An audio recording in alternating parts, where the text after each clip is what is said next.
वैसे तो कई साल पहले इस गांव का नाम मोती गांव हुआ करता था, क्योंकि तब ये गांव मोतियों की तरह चमकदार हुआ करता था। हर जगह हरियाली थी, घने घने जंगल हुआ करते थे, सभी लोग बहुत खुश रहा करते थे। पर एक दिन अचानक से इस गांव में एक विदेशी रहने के लिए आया और इस गांव को उसकी नजर लग गई। ओह माय गॉड, ये गांव तो बहुत ही सुंदर है। हाँ जी सर, गांव तो बहुत सुंदर है, इसीलिए तो इसका नाम मोती गांव है। पर माफ कीजिए, मैंने आपको पहचाना नहीं। कैसे पहचानोगे? मैं पहली बार जो गांव में आया हूँ। दरअसल मैं यहाँ का रहने वाला नहीं हूँ, दूर शहर से आया हूँ। अच्छा, तो आप यहाँ घूमने आए हैं? सच कहूँ तो हाँ, पहले मैं यहाँ घूमने के लिए ही आया था, पर अब। इतना कहकर वो आदमी चुप हो जाता है और मन्नू बड़ी ही जिज्ञासा से उससे पूछता है, पर अब क्या हो गया? क्या यहाँ की सुंदरता ने आपका मन मोह लिया है और अब आप यहाँ से वापस नहीं जाना चाहते? हाँ, मेरा मन यहाँ से वापस जाने के लिए तो नहीं कर रहा, पर मेरे यहाँ रहने का कारण कुछ और ही है। क्या कारण है आपका यहाँ रुकने का? मुझे भी बताइए। हाँ हाँ, जरूर बताऊंगा, पर पहले समय तो आने दो। तब तक मैंने जो सोचा है उस प्लान पर थोड़ा काम तो कर लूं। अच्छा, आप बाहर से आए हैं और नई सोच के आदमी मालूम होते हैं। आपने जो सोचा होगा अच्छा ही सोचा होगा। जब आपको ठीक लगे तो आप मुझे बता दीजिएगा।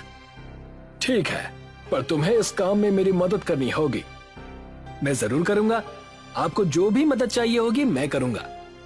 ठीक है, फिर जल्दी ही तुमसे मिलने आऊंगा। अब बरदाप वहाँ से जाने लगता है, पर मन्नू की समझ में कुछ नहीं आता कि आखिर वो चाहता क्या है।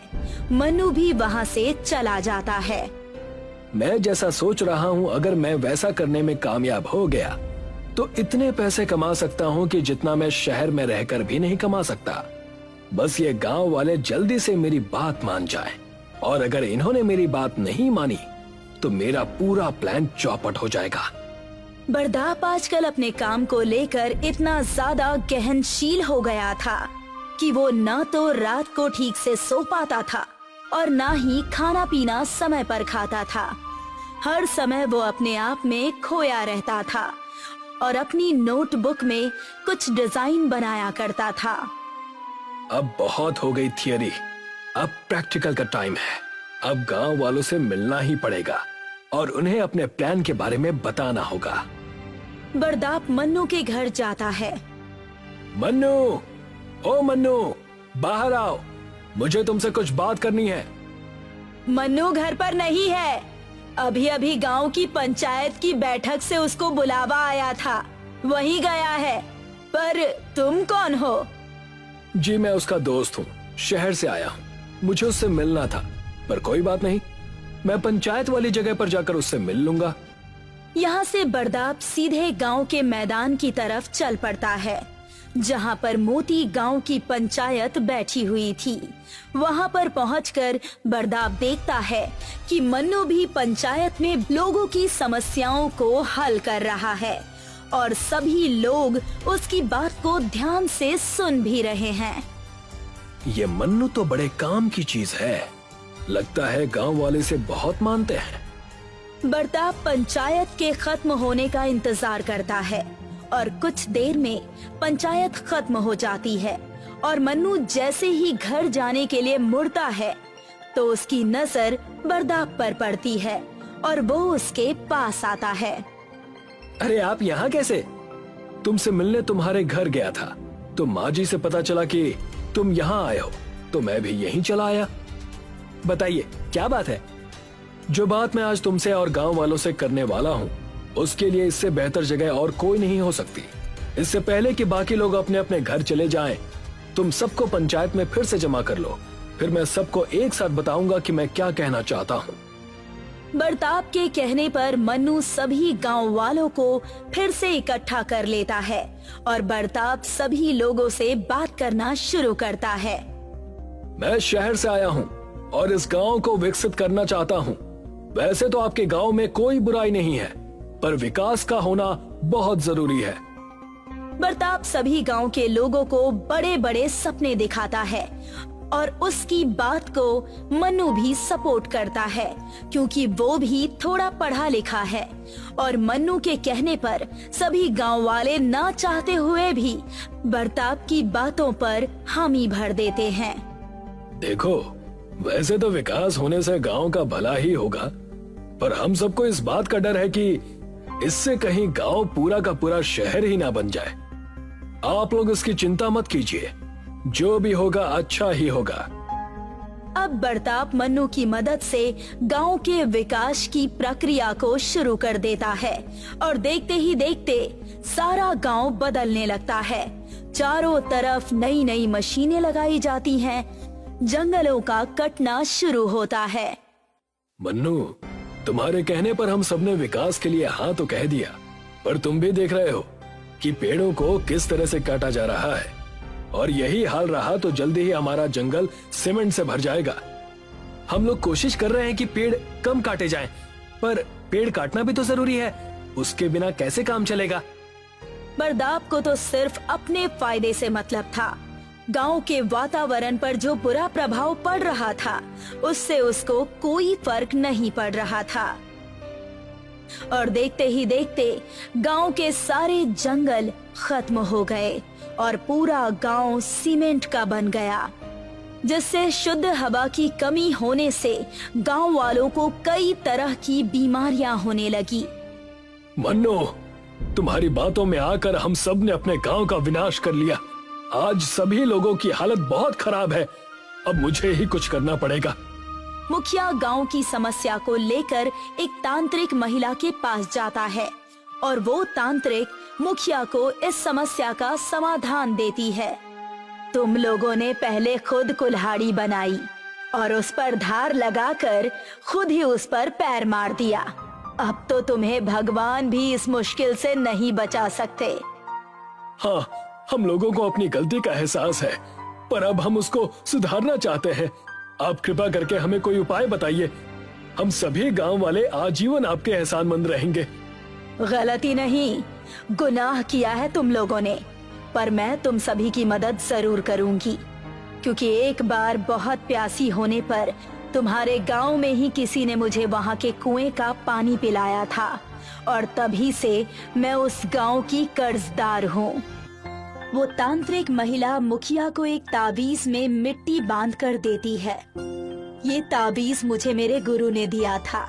इसमें मैंने देवी माँ के चरणों की मिट्टी को मंत्रों का जाप करके बांध दिया है। तुम इस ताबीज को अपने गांव के जंगल में बो देना। मैं कुछ समझा नहीं, इसमें तो आपने मिट्टी भरी है ना? आपके कहने का मतलब है कि अगर मैं इसे बोऊंगा तो इससे मिट्टी के पेड़ उगेंगे और उससे मिट्टी पैदा होगी? हाँ, इसीलिए तो मैंने तुमको ये मिट्टी भरा ताबीज दिया है। पर हम मिट्टी उगाकर क्या करेंगे? हमें तो अपने गांव को फिर से हरा भरा करना है, मिट्टी उगाकर काला नहीं करना। अच्छा, तो तुम सीधा पकवान खाना चाहते हो और मेहनत नहीं करना चाहते। भूल गए कि तुम्हारे गांव की क्या हालत हो गई है? गांव के जंगलों में मिट्टी का एक कण भी ठीक से नहीं बचा हुआ है, इसीलिए पहले तुम्हें अपने जंगलों को मिट्टी से भरना होगा। और एक बार हमारे जंगलों में पर्याप्त मिट्टी हो जाएगी तो हम लोग फिर से उस मिट्टी में पेड़ पौधे बो सकते हैं। हाँ, वैसे तुम इतने बड़े मूर्ख नहीं हो जितना कि मैं तुम्हें समझ बैठी थी, पर एक बात का ध्यान रखना, जब तक जंगल की धरती में खूब मिट्टी जमा ना हो जाए पेड़ पौधे मत उगाना, नहीं तो वो जल्दी ही सूख जाएंगे। मैं समझ गया।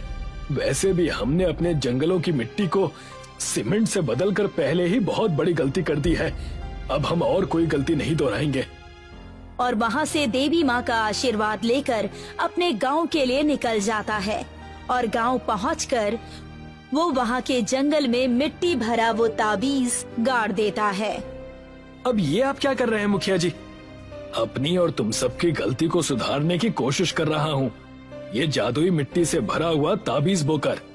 और जैसे ही मुखिया उसमें पानी डालता जाता है वहाँ से मिट्टी का पेड़ निकलना शुरू हो जाता है। आप ये क्या कर रहे हैं? मिट्टी के पेड़ बो रहे हैं? हमें तो फल और सब्जियां बोनी चाहिए। बिना मिट्टी के फल सब्जियां क्या इस सीमेंट में बोओगे? पहले हम मिट्टी बोएंगे और उसके बाद फल सब्जियां, समझे? जी हाँ, समझ गया। अब चुपचाप कुएं से पानी लाकर इसमें डालो और मुंह कम चलाओ। तुम्हारी ही वजह से गांव की ये हालत हुई है। अगर तुम उस दिन उस परदेसी का समर्थन नहीं करते तो आज ये दिन नहीं देखना पड़ता। मुझे माफ कर दीजिए मुखिया जी, आज के बाद मैं ऐसी कोई गलती नहीं करूंगा। करोगे भी तब ना जब हम करने देंगे। तुम लोग थोड़ी पढ़ाई लिखाई क्या कर लेते हो, खुद को ही भगवान समझ लेते हो और भगवान की बनाई हुई इस दुनिया को अपने हिसाब से बनाने की कोशिश करने लगते हो।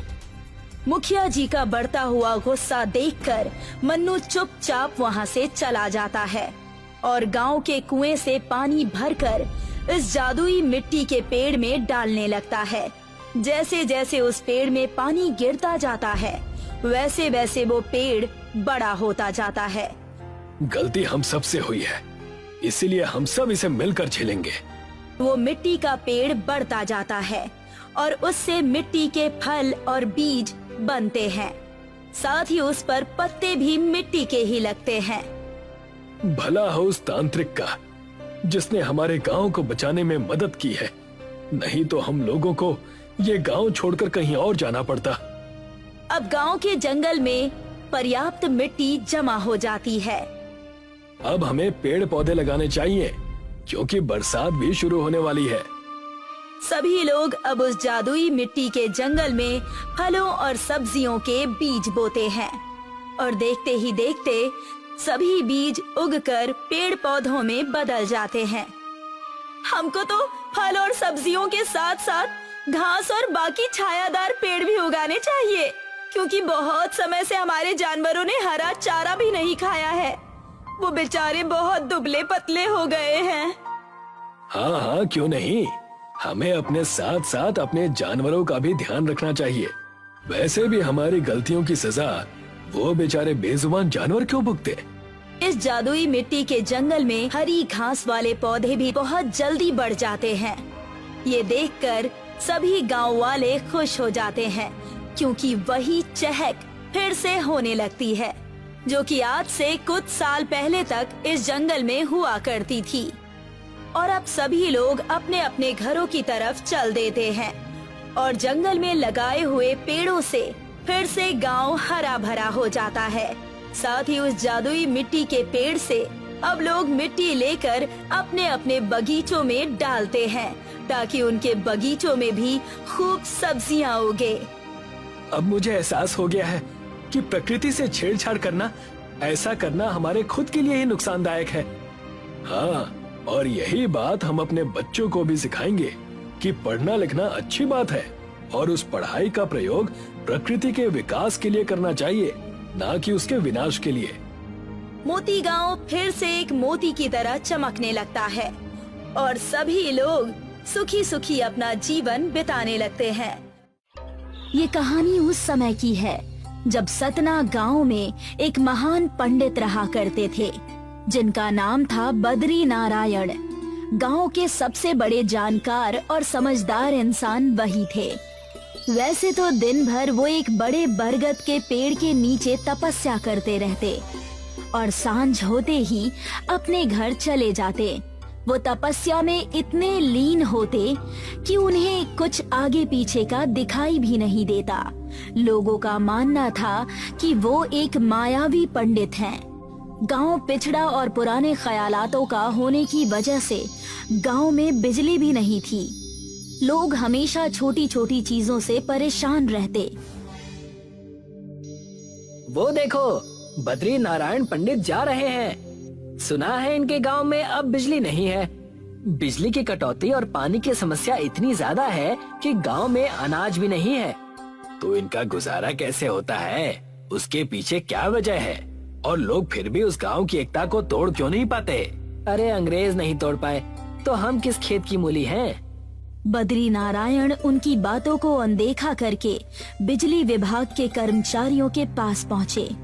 मैंने आप सबसे कितनी बार कहा है कि हमारे गांव में बिजली की समस्या का समाधान करिए। बच्चे पढ़ नहीं पाते, बुजुर्गों को रात को दिखाई नहीं देता, और आप है कि हाथ पर हाथ रखे बैठे हुए हैं। हमने आपके गांव की अर्जी हमारे सारे बड़े कर्मचारी और बड़े साहब को भेज दी, लेकिन उनकी तरफ से कोई जवाब नहीं आया है। ये हम कई सदियों से सुनते आ रहे हैं, और अगर ऐसा है तो आप एक काम करिए, आप कुछ मत करिए, हम अपना प्रबंध खुद कर लेंगे। इतना कहकर बद्री नारायण पंडित वहाँ से चले गए। बड़े साहब, आपको पता है ये पंडित बहुत बड़ा मायावी पंडित है, जो कह देता है वो बातें हो जाती हैं। मैं जानता हूँ, लेकिन मैं क्या कर सकता हूँ। इनके बारे में मैंने भी बड़ी कहानियाँ सुनी हैं, और सारी की सारी सच। बद्री नारायण अपने गांव में जाकर सारी समस्या उनसे बताता है। उनकी बातें सुनकर सारे गांव वाले निराश हो गए। तो अब हम क्या करेंगे? इस बिजली की तकलीफ की वजह से गांव को बहुत नुकसान हो चुका है। अब मैंने सोच लिया है कि हमें किसी की मदद नहीं चाहिए।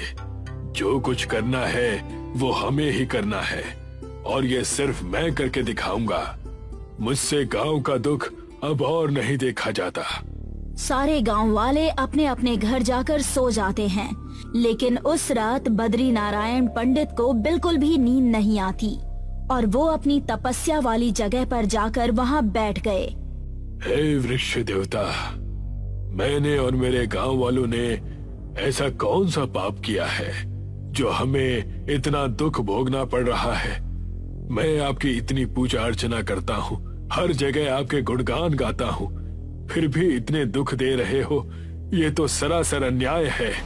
बद्री नारायण पंडित अपनी व्यथा उस बरगद के पेड़ के पास रखकर रो ही रहे थे कि वहाँ पर वृक्ष देवता प्रकट हो गए।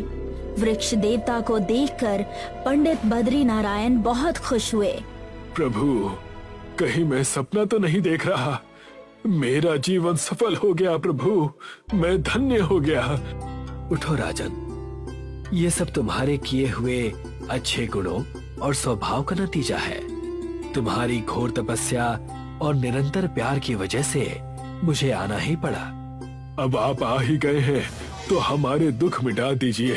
हमारा गांव बिजली की समस्या की वजह से बहुत परेशान है। अब मैं आ गया हूँ ना, तो तुम उसकी चिंता मत करो। इस बरगद के पेड़ को मैं बिजली का पेड़ बना दूंगा, जिससे तुम्हारे और नगर वासियों की हर एक समस्या खत्म हो जाएगी।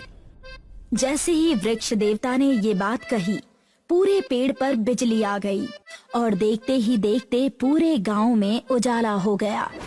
सारे गांव वाले वहां पहुंच जाते हैं और वृक्ष देवता को प्रणाम करते हैं।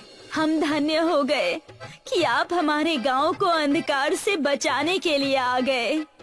बस याद रहे, मेरे इस वरदान का कोई गलत उपयोग ना करे, वरना उसे पाप लगेगा। जब भी कोई मानव इस बिजली के पेड़ का गलत उपयोग करेगा, उसे तुरंत ही सजा भुगतनी पड़ेगी। सारे गांव वाले बिजली के पेड़ और बद्री नारायण पंडित के इस उपकार को देखकर बहुत खुश हो गए, लेकिन वरुण इस बात से बेहद दुखी और संकोच में पड़ जाता है। वैसे पंडित जी ने बड़ा उपकार किया गांव वालों पर, वरना अंधेरे का साया हमारे गांव से जा ही नहीं रहा था। अब हमारे बच्चे अच्छी तरह से पढ़ लिख कर बड़े आदमी बनेंगे।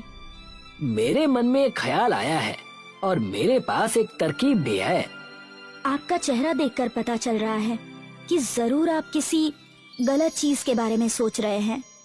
रात के समय ही घर से उठकर वरुण उस बिजली के पेड़ के पास चला जाता है। ये रहा मेरा खजाना। इस पेड़ ने पूरे गांव को बिजली तो दी ही है, अब मैं इसकी डाल को काटकर शहर ले जाकर बेचूंगा। बरगद के इतने सारे डाल हैं, एक आध कम भी हो जाए तो किसे फर्क पड़ेगा। और वैसे भी वृक्ष देवता ने हमारे गांव के भले के लिए ही तो ये बिजली का पेड़ दिया है। वरुण उस पेड़ की एक डाल को लेकर शहर चला जाता है। ये खरीदोगे भाई साहब? ये क्या चीज लाए हो? ये बिजली की डाल है, इसे छूने से करंट नहीं लगता और ये बिना चार्ज के सदियों तक जलते रहेगा। तुम्हें खरीदना है तो बताओ, वरना मैं किसी और दुकान पर जाता हूँ। अगर ऐसी बात है तो बताओ कि ये बिजली की डाल कितने में बेचोगे? ये बहुत महंगी है और शहर में इसकी जरूरत पड़ सकती है। इस एक डाल से बिजली का बिल बच जाएगा और कोई खर्चा भी नहीं होगा। इसकी कीमत है 20,000 रुपए। ठीक है, सौदा मंजूर है, लेकिन इसे तुम और कहीं नहीं बेचोगे। वरुण ने उस दुकानदार को बिजली की एक डाल बेच दी और वो गांव वापस आकर बिजली के पेड़ पर से बहुत सारी डालियां तोड़ने लगा और उसे बेचने लगा। आपके पास इतने पैसे कहाँ से आ रहे हैं? कहीं आप बिजली के पेड़ का कोई गलत उपयोग तो नहीं कर रहे हैं ना? तुम थोड़ा धीरज नहीं रख सकते क्या? ये चीज मैं अपने और हमारे परिवार के भविष्य के लिए ही तो कर रहा हूँ। जैसी आपकी मर्जी। वरुण की पत्नी को वरुण पर शक हो जाता है और वो अपने पति की रक्षा करने के लिए बद्रीनाथ पंडित के पास चली जाती है। पंडित जी, मैं आपसे कुछ जरूरी बात करने आई हूँ। मुझे ऐसा लगता है कि ये बिजली के पेड़ का कोई दुरुपयोग कर रहे हैं। वृक्ष देवता की बात का उल्लंघन करने की सजा वरुण को जरूर मिलेगी। बद्री नारायण और वरुण की पत्नी पूरे गांव वालों को बुलाकर उस बिजली के पेड़ के पास चले जाते हैं। बिजली के पेड़ के कई सारे डाल टूटे हुए देखकर सब चौंक जाते हैं। ये कैसे हो सकता है? बिजली के पेड़ पर डाल कैसे कम हो गया? ये असंभव है। मुझे तो सब बराबर ही लग रहा है। ये अभी पता चल जाएगा। बद्री नारायण ने अपने झोले से शंख निकालकर बजाया और तुरंत ही वहाँ पर वृक्ष देवता प्रकट हो गए। ये पुण्य और किसी ने नहीं बल्कि वरुण ने किया है। पुण्य या पाप भगवान? वरुण ने पाप किया है। जैसा दिखता है वैसा होता नहीं वत्स। वरुण इस बिजली के डाल को बेचकर जो भी पैसा कमाता था उससे आश्रम और अनाथ बच्चों को अच्छी शिक्षा और अच्छे कपड़े लाकर दिया करता था। इसी वजह से मैंने वरुण को इस नेकी के कार्य में नहीं रोका। मुझे क्षमा करना महाराज, मैंने इस कार्य को सबसे छुपाया क्योंकि मैं जानता था मुझे कोई समझ नहीं पाएगा। माफी तो हमें तुमसे मांगनी चाहिए। हमारे मन के कपट की वजह से तुम परेशान हो गए। वरुण के इस अच्छे बर्ताव के कारण सबने वरुण की खूब तारीफें की। बद्री नारायण और वरुण का परिवार सुखी सुखी सतना गांव में रहने लगा।